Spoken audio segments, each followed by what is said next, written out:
चलिए आज एक बड़ी ही मजेदार कहानी सुनते हैं। एक ऐसे ढोंगी बाबा की कहानी जो हमें बताती है कि कैसे अंधविश्वास और तर्क के बीच जब लड़ाई होती है ना, तो जीत हमेशा सच की ही होती है। तो फिर देर किस बात की, आइए इस धोखे के जाल को परत दर परत खोलते हैं। तो कहानी का हीरो या कहूँ विलन एक बाबा है और उसका दावा सुनिए, मैं फ्यूचर देख सकता हूँ और दुनिया की सारी प्रॉब्लम सॉल्व कर सकता हूँ। बड़ा दावा है, पर क्या वाकई ऐसा हो सकता है? खैर, यही वो दावा था जिसने पूरे गांव को अपनी तरफ खींच लिया था। तो कहानी का पहला चैप्टर शुरू होता है इस चमत्कारी बाबा की गांव में एंट्री से। देखते हैं कि आखिर इसने भोले भाले गांव वालों पर अपना जादू चलाया कैसे। तो होता यूं है कि एक छोटे से शांत से गांव में एक रहस्यमयी बाबा की एंट्री होती है और देखते ही देखते लोग उसे चमत्कारी बाबा के नाम से जानने लगते हैं। गांव के सीधे साधे लोग अपनी रोज की परेशानियां लेकर उसके पास जाते हैं और बदले में बाबा जी समाधान के नाम पर पैसे और चढ़ावा लेते हैं और बस बाबा का धंधा चल पड़ता है। लेकिन जहां पूरा गांव बाबा पर आंखें बंद करके यकीन कर रहा था, वहीं एक नौजवान था जिसके मन में शक का एक छोटा सा बीज उग रहा था। और यहीं से कहानी में एंट्री होती है हमारे हीरो रवि की। जी हाँ, उस पूरी भीड़ में रवि अकेला था जिसे बाबा के इन चमत्कारों पर यकीन नहीं हो रहा था और उसने ठान लिया कि वो इस तथाकथित चमत्कारी बाबा की सच्चाई सबके सामने लाके ही रहेगा। तो अगले ही दिन रवि पहुंच गया बाबा के दरबार में। सबके सामने भरी सभा में उसने एक बहुत ही सीधा सा सवाल पूछा, बाबा, अगर आप सच में इतने चमत्कारी हैं तो बस इतना बताइए कि मेरी जेब में क्या है। एक छोटा सा सवाल जो बाबा के लिए एक बहुत बड़ी चुनौती बन गया।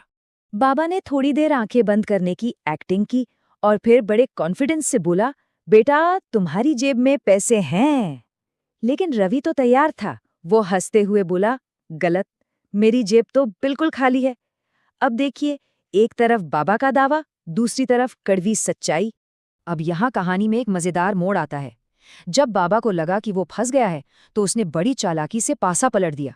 वो बोला, बेटा, तुमने कल पैसे खर्च किए थे, इसीलिए मैंने तुम्हारा भविष्य बताया कि तुम्हारी जेब में पैसे होंगे। इस जवाब ने गांव वालों को और भी कंफ्यूज कर दिया। पर रवि इतनी आसानी से हार मानने वालों में से नहीं था। वो समझ गया कि इस ढोंगी को पकड़ने के लिए कुछ सॉलिड सबूत चाहिए। और यहीं से शुरू होता है असली सच की खोज का हमारा अगला चैप्टर। रवि का प्लान एकदम सिंपल और सॉलिड था। स्टेप 1, एक हिडन कैमरा लाना। स्टेप 2, उसे चुपके से बाबा के कमरे में फिट कर देना।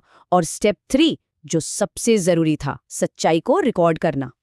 और बस उस रात रवि का प्लान काम कर गया। कैमरा ऑन था और बाबा के कमरे की हर एक हरकत, हर एक बात चुपचाप रिकॉर्ड हो रही थी।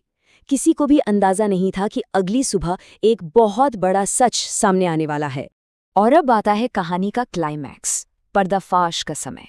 वो तल जब रवि के जुटाए सबूत सबके सामने आते हैं। कैमरे ने जो रिकॉर्ड किया ना, उससे सब कुछ साफ हो गया।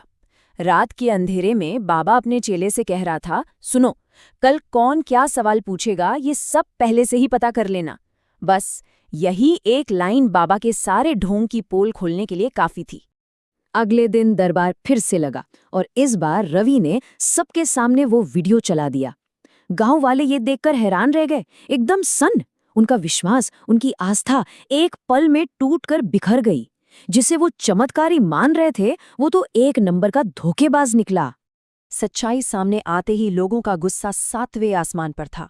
बाबा ने भागने की बहुत कोशिश की, लेकिन पकड़ा गया। उसका खेल अब खत्म हो चुका था। इस पूरी घटना ने गांव वालों को एक ऐसी सीख दी जिसे वो शायद ही कभी भूल पाएंगे। उन्होंने अपनी आंखों से देखा कि अंधविश्वास का धोखा कितना खतरनाक हो सकता है। तो इस पूरी कहानी से सीखने को क्या मिलता है? 2 बहुत जरूरी बातें। पहली, कि हर चमकने वाली चीज सोना नहीं होती। और दूसरी, किसी भी बात पर आंखें बंद करके यकीन करने से पहले सोचो, समझो और फिर विश्वास करो। आखिर में गांव वाले एक बात तो अच्छी तरह समझ चुके थे कि अंधविश्वास से बड़ा धोखा और कोई नहीं है। ये एक ऐसी पावरफुल सीख थी जिसने उनकी सोच को हमेशा के लिए बदल दिया। और यही सवाल हम सब के लिए भी है। क्या वाकई अंधविश्वास से बड़ा कोई धोखा हो सकता है? इस पर सोचिएगा जरूर।